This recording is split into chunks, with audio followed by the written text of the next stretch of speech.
নমস্কাৰ ফ্ৰেণ্ড, আজি মনটো বহু বেছি দুখ লাগি আছে কাৰণ জুবিন দাৰ কথাটো সঁচাকৈ মানি ল'ব পৰা নাই। জুবিন দা যে আমাৰ মাজত নাই সেই কথাষাৰ মানি ল'ব পৰা নাই আৰু সঁচাকৈ ভাবিব নোৱাৰা এক কথা, কাৰণ কাহানিও ভবা নাছিলোঁ যে জুবিন দা ইমান সোনকালে আমাৰ মাজৰ পৰা নাইকিয়া হৈ যাব। কাৰণ ইমান বেছি ভাল আছিল তেওঁ, দুখীয়া ধনী জাতি ধৰ্ম কেতিয়াও বিচৰা নাছিল, সকলোকে মৰম চেনেহ কৰিছিল, সকলোকে ভাল পাইছিল আৰু যেতিয়া যেনেকৈ পাইছিল তেনেকৈ সকলোকে সহায় কৰিছিল। এনেকুৱা এজন মানুহ আৰু দুনাই নাপাম চাগে।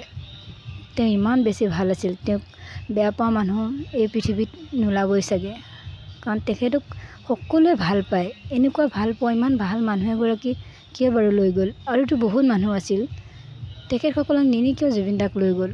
সঁচাকৈ ভাবিলে মনটো বহু বেছি দুখ লাগে। আৰু আমাৰ অসমৰ বাবে কি হেৰাইছে এই কথাটো নকলেও চাগে আমাৰ ৰাইজে বুজি পাব। কাৰণ জুবিন দা হীৰাৰ আমঠু আছিল আৰু হীৰাৰ দৰে জিলিকি আছিল। সঁচাকৈ সেই হীৰা আজি ক'ত হেৰাই গ'ল, আৰু এনেকুৱা জেগাত হেৰাই গ'ল যেন কাহানিও আৰু বিচাৰি পোৱা নাযায়। আৰু জুবিন দা য'তেই থাকক, কুশলে থাকক, তেওঁ আত্মাৰ চিৰশান্তি কামনা কৰিলোঁ।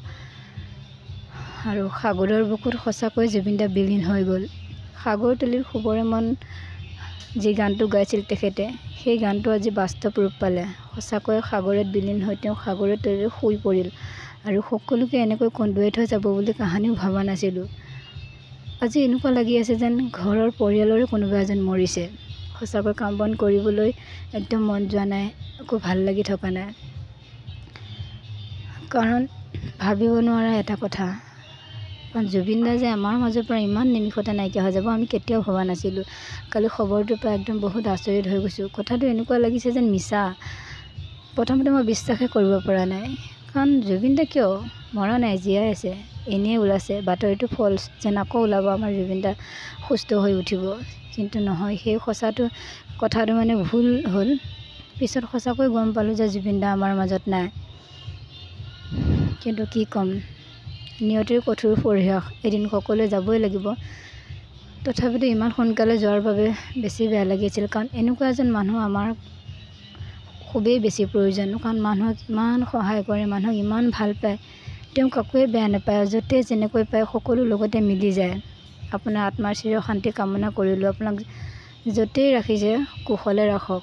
হীৰাৰ দৰে জিলিকি আছিল আপুনি আমাৰ মাজত, কিন্তু বহু চেষ্টা কৰিলেও সেই হীৰা আৰু কেতিয়াও ঘূৰাই পোৱা নাযাব। প্ৰাৰ্থনা কৰিছোঁ ভগৱানৰ ওচৰত, আল্লাহৰ ওচৰত, যাতে আপোনাক কুশলে ৰাখক, শান্তিত ৰাখক।